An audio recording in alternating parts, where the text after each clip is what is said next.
우리 옆에 있는 분들하고 같이 인사했으면 좋겠습니다. 예수님께서 집사님 때문에 오셨습니다.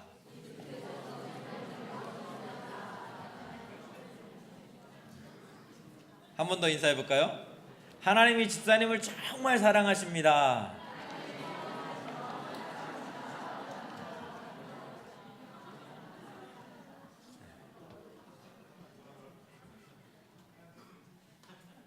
절기가 되면은 설교를 준비하면서 좀 긴장이 돼요.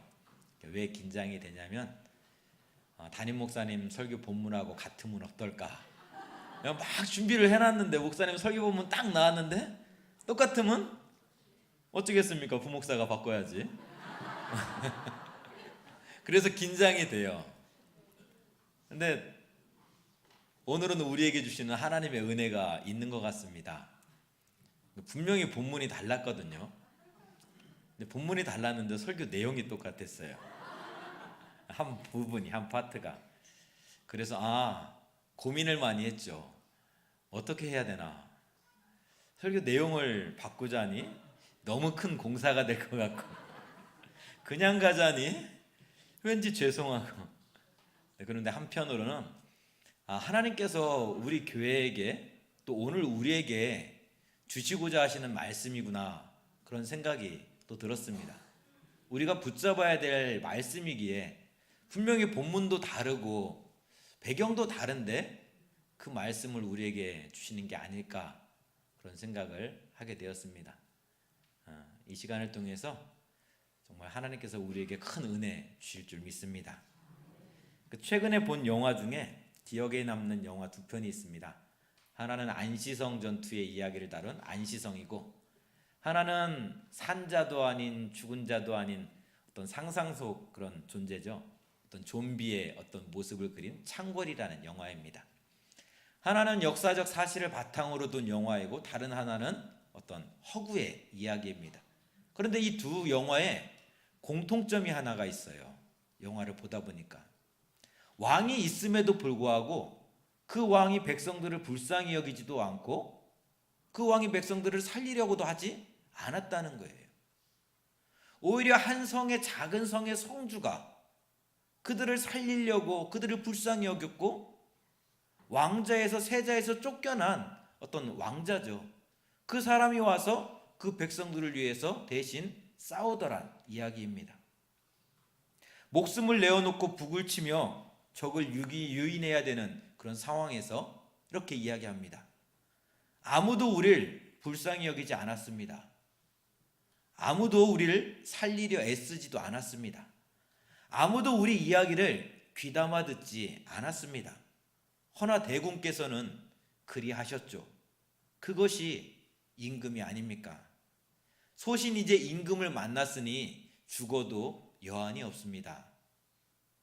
근데 마음이 좀 울렸어요. 아무도 나를 불쌍히 여기지 않고 나를 살리려 애쓰지도, 나의 이야기를 귀담아 듣지도 않았는데, 나를 불쌍히 여기는, 나를 살리려고 애쓰는, 나의 이야기를 귀담아 듣는 사람을 만났으니 죽어도 행복하다는 거예요. 이런 분이 나의 왕이라면, 이런 분이 나의 목자라면 얼마나 행복할까라는 생각을 하게 되었습니다. 대림절 세 번째 주일입니다. 하나님께서 인간의 몸으로 이 땅에 오신 예수 그리스도의 오심을 기억하면서 다시 오실 주님을 기다리는 그런 시간이죠. 근데 이 기다림의 시간은 우리가 아무것도 할 수 없기에 그저 무력하게 이 시간을 견디는 것이 아닙니다. 오히려 담대한 선택이며 소망을 굳게 붙잡는 일입니다. 다시 오마 약속하신 주님의 약속을 믿는 믿음의 결단이며, 불안한 상황에 내 마음을 빼앗기는 것이 아니라 주님의 음성에 귀를 기울이고 그분을 바라보는 기다림입니다. 2000년 전에 로마 제국의 식민지배를 당했던 이스라엘은 그들을 억압해서 구원해 줄 메시아를 기다렸습니다. 하지만 예수님이 오셨을 때 모두가 다 예수님을 만난 것은 아닙니다. 헤롯은 이스라엘의 왕이 태어난다고 하니까 자기의 왕권을 빼앗을 것이 두려워서 2살 이하의 모든 아이들은 다 죽이라는 영아 대학살이라는 그런 만행을 저지르게 되어집니다. 누가복음의 기록에 의하면 아기 예수가 성전에 나와왔는데 그 예수님을 알아본 사람은 시므온과 안나밖에 없었다라고 기록하고 있습니다. 오늘 우리는 누구를, 무엇을 기다리고 있습니까? 여러분은 어떤 소리에 귀를 기울이고 계십니까? 스바냐서는 임박한 하나님의 심판을 선포하는 말씀입니다. 요시야 마지막 때라고 생각해 본다면 이스라엘이 유다가 망하기 24년 전의 일이고, 요시야가 종교개혁을 시작한 그 전후라고 이야기한다면 채 35년이 남지 않은 상황입니다. 이때 당시 함께 활동했던 선지자가 에레미야, 하박국, 나훔, 스바냐, 이 4명의 선지자인데 생각해 보십시오. 한 30년을 앞두고 4명의 선지자가 하나님의 말씀을 쏟아내고 있습니다. 얼마나 긴박했으면, 얼마나 다급했으면 4명의 선지자가 하나님의 말씀을 쏟아내고 있겠습니까? 그도 그럴 것이 아하스가 가져온 이 종교적 타락을 히스기야가 간신히 바꾸어 놓습니다. 개혁을 하죠. 근데 히스기야 아들 므낫세가 아하스보다 더 우상숭배를 심하게 하는 거예요. 우상숭배 정도가 아니에요. 자기 아들을 몰렉에게 바칩니다. 그러니까 불덩이 속에다 자기 아들을 집어넣는 거예요. 불 가운데로 지나가게 하는 거예요. 그러면서 제사를 드리고 있습니다. 므낫세 통치 기간 55년, 아몬 2년 해서 57년을 그렇게 악하게 나아갑니다. 57년이면 한 세대가 다 지나가고 다음 세대가 자리 잡을 수 있는 그런 시간입니다. 그 무슨 말이냐면 히스기야의 종교개혁을 다 잃어버린 세대들, 그러니까 히스기야의 종교개혁을 모르는 세대가 자리 잡기에 충분한 시간이 57년이라는 시간입니다. 이때 당시 사람들은 글이 있었음에도 불구하고 글을 읽을 줄 아는 사람이 많지 않았어요. 그러니까 왕이 어떻게 하냐에 따라서, 종교 지도자들이 어떻게 하느냐에 따라서 저렇게 하는 게 맞는구나, 하나님과 이방 우상을 같이 섬기는 것이 맞다라고 이야기하면 그것이 맞는 줄 알고 그렇게 살아가는 거예요. 아들을 불구덩이에 집어넣으면서 제사를 드려야 된다고 하면 그것이 맞는 줄 알고 아들을 불구덩이에 다 집어넣는 거예요. 종교적으로, 도덕적으로, 사회적으로 완전히 무너질 대로 무너져버린 시대가 이 므낫세의 시대입니다. 그런 상황에서 아버지의 갑작스런 죽음으로 요시야가 8살에 왕위에 오르게 됩니다. 8살에 왕위에 올라서 31년을 통치하는데 8살짜리 왕이 됐다고 한들 무엇을 할 수 있겠습니까? 므낫세의 악행이 그대로 이어지고 있는 거예요. 역대기의 기록에 의하면 왕위에 오른 지 8년이 지난 16살이 되었을 때 비로소 하나님을 찾게 되었고, 왕위에 오른 지 12년이 지난 20살 때 종교개혁을 시작하게 되었다라고 말씀하고 있습니다. 그러니까 므낫세 통치 시대에 태어난 요시야 시대에 활동했던 이 사람이 스바냐인데, 이 스바냐의 이름이 뭐냐면 여호와께서 숨기시는 자예요. 스바냐의 악행이 얼마나 심했으면 하나님, 아들을 낳았는데 이 아이를 하나님께서 숨겨주십시오. 므낫세가 알면 죽일 수도 있으니까 하나님이 이 아이를 숨겨달라는 그 고백이 스바냐라는 그 이름 속에 담겨져 있는 거예요. 그만큼 악하고 타락한 시대가 므낫세의 시대였고, 스바냐가 활동한 시대 초반의 모습이었다는 거죠. 므낫세의 종교 정책은 하나님 중심이 아닌 하나님도 여러 신들 중에 한 신이다라는 어떤 그런 모습이었습니다.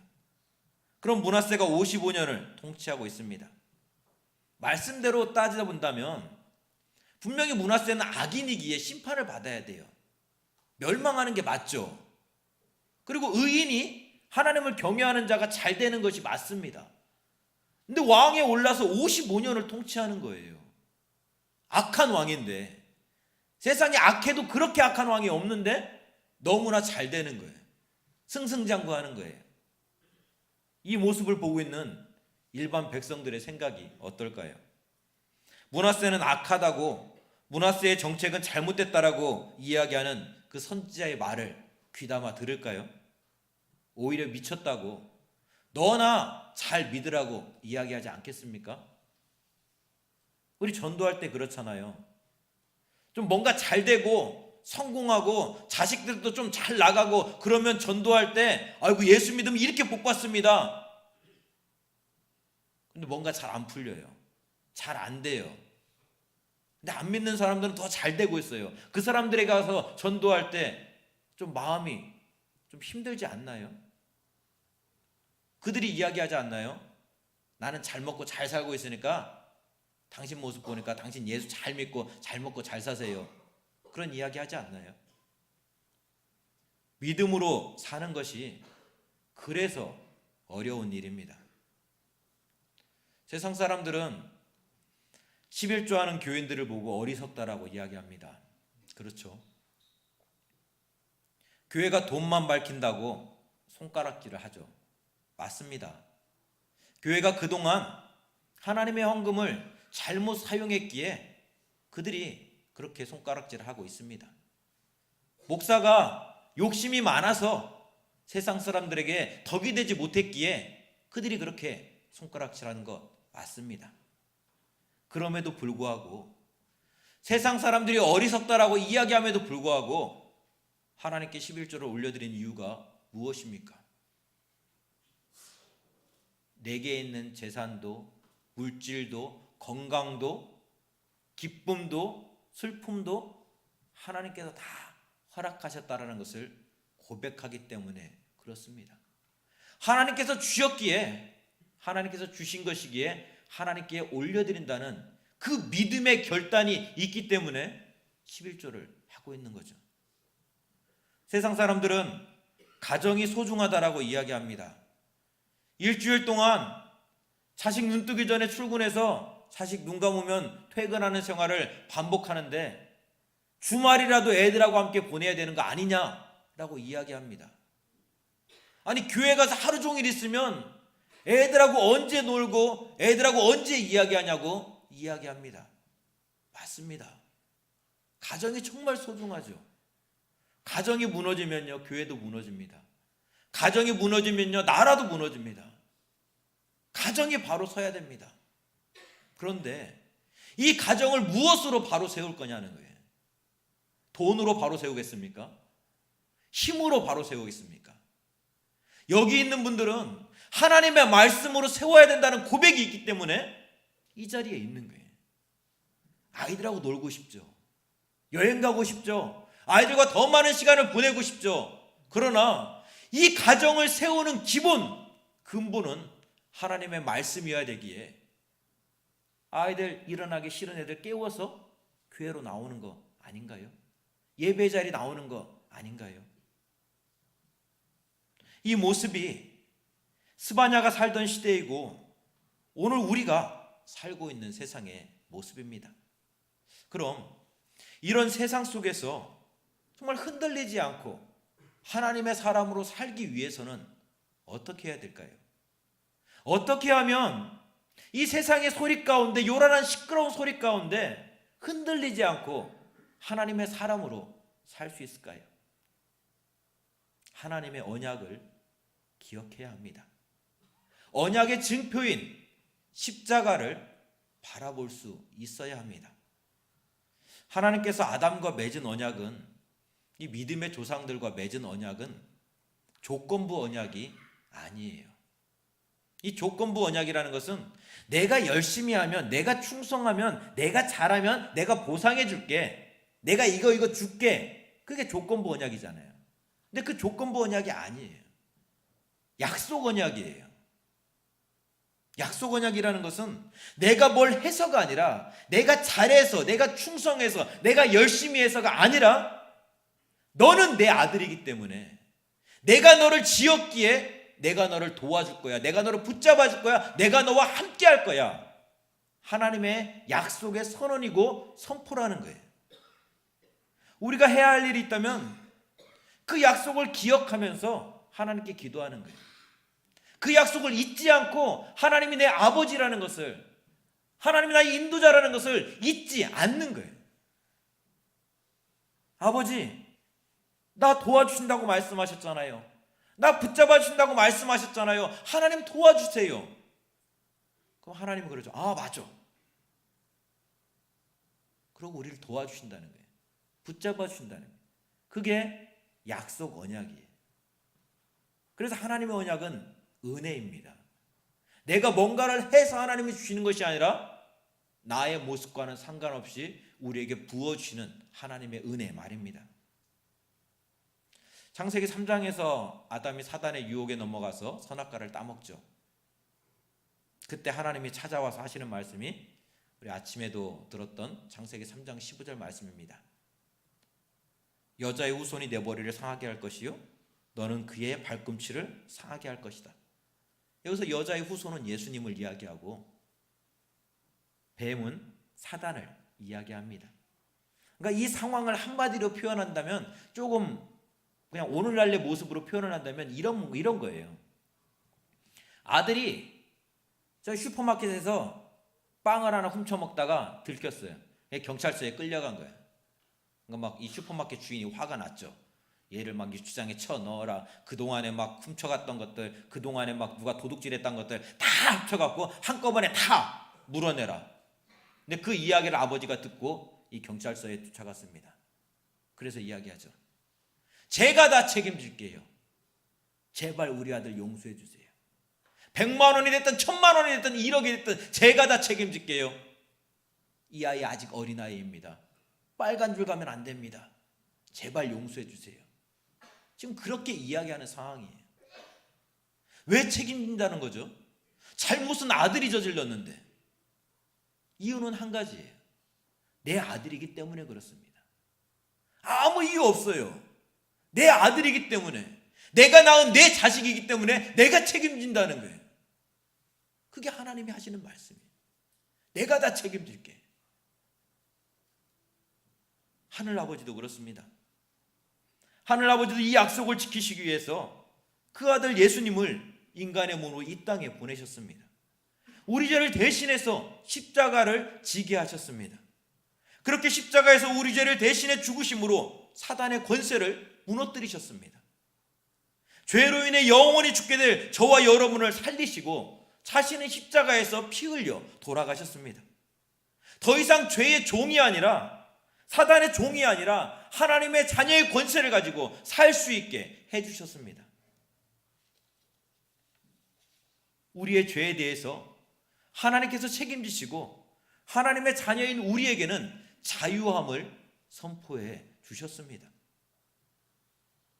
세상이 얼마나 악했으면 스바냐 1장 2절에 보니까 말씀을 시작하면서부터 이 세상의 온 땅을 다 그냥 멸하겠다고 하나님 말씀하십니다.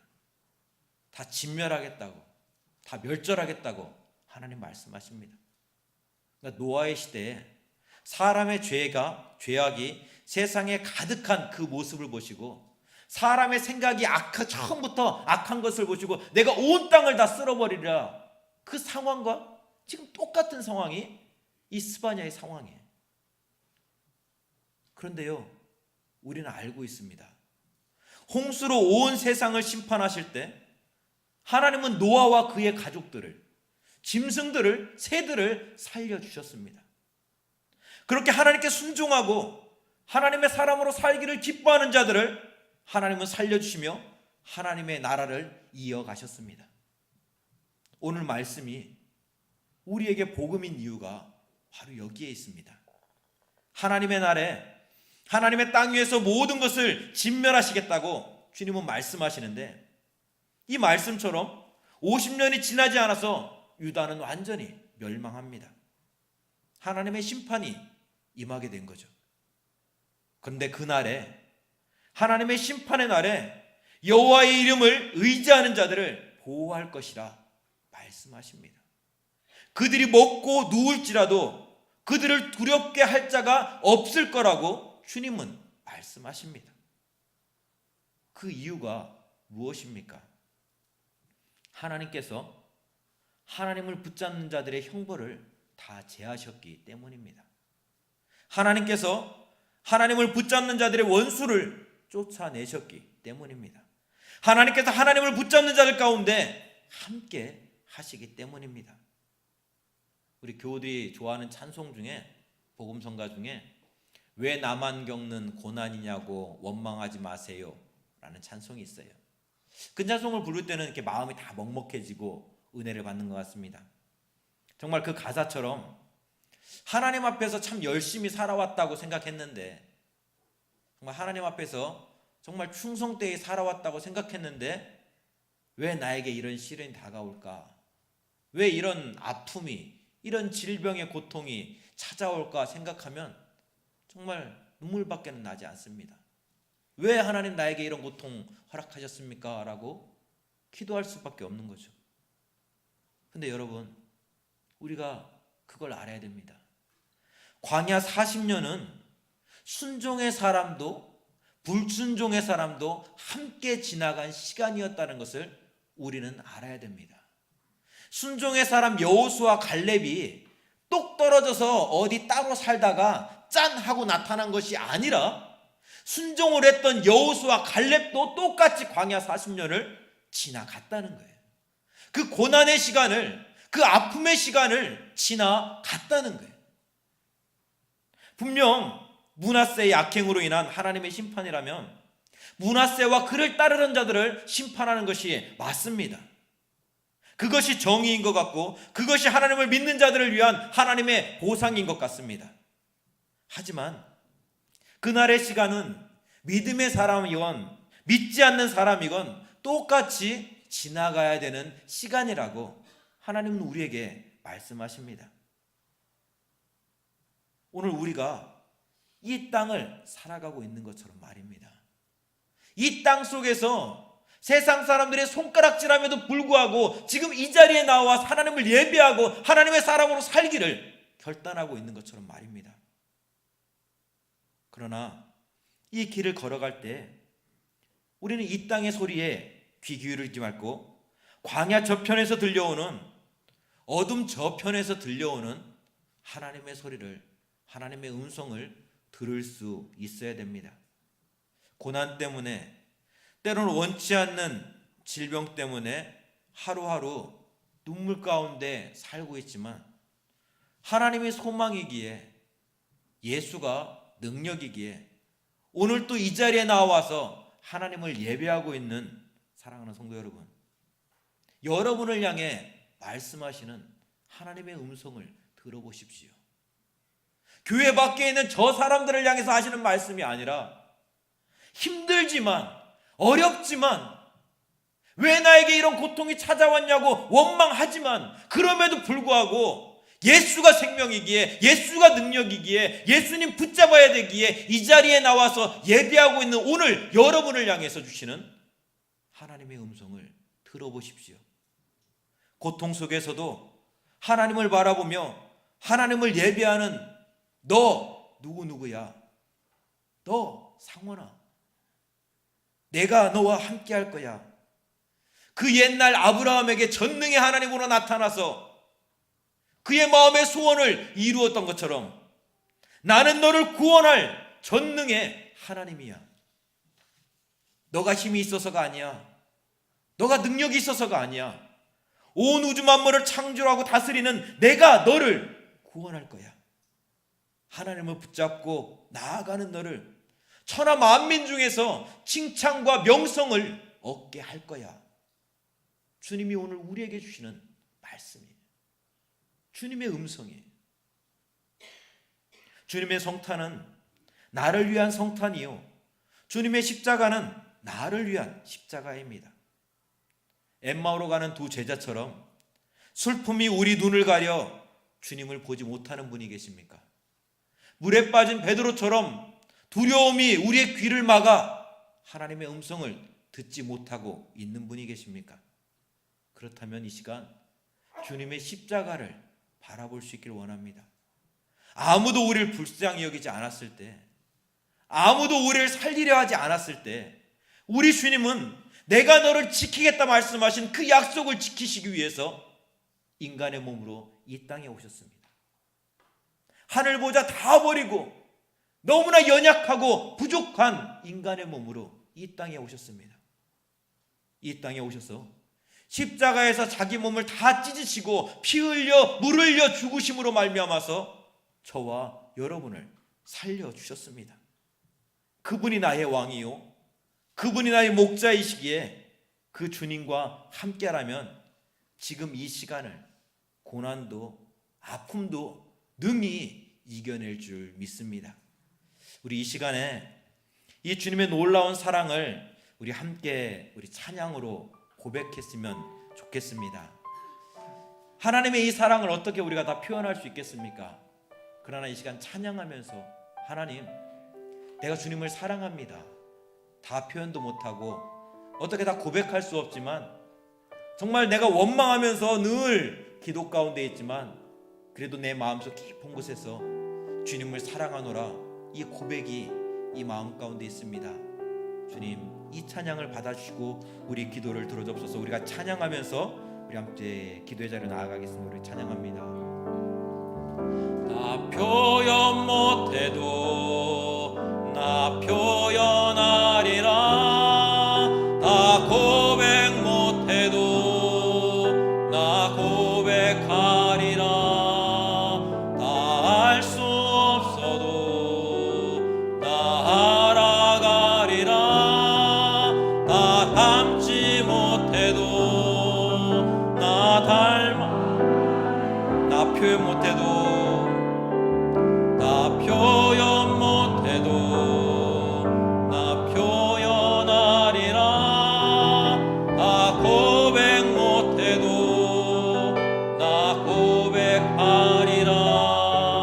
나 알 수 없어도 나 알아가리라.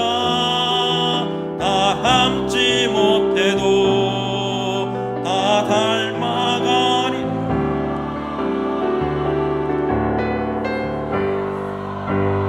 얼마나 아름다운지 그 사랑, 얼마나 날 부욕게 하는지 그 사랑, 얼마나 크고 놀라운지를 그 사랑, 얼마나 나를 감격하게 그 사랑 얼마나 아름다운지 그 사랑 얼마나 아름다운지 그 사랑 얼마나 날 부욕게 하는지 그 사랑 얼마나 크고 놀라운지를 그 사랑 얼마나 나를 감격하게 하는지. 이 시간 우리 함께 잠깐 기도했으면 좋겠습니다.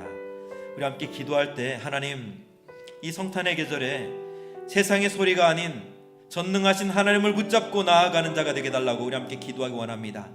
또 두 번째로 함께 기도할 때 육신의 질병과 고통으로 말미암아서 우리의 마음이 연약해지지 않고 우리 주님 안에서 힘있게 일어서는 이 시간들이 되게 달라고 우리 두 가지 기도 제목 두고 우리 같이 기도하겠습니다. 우리 함께 기도합니다.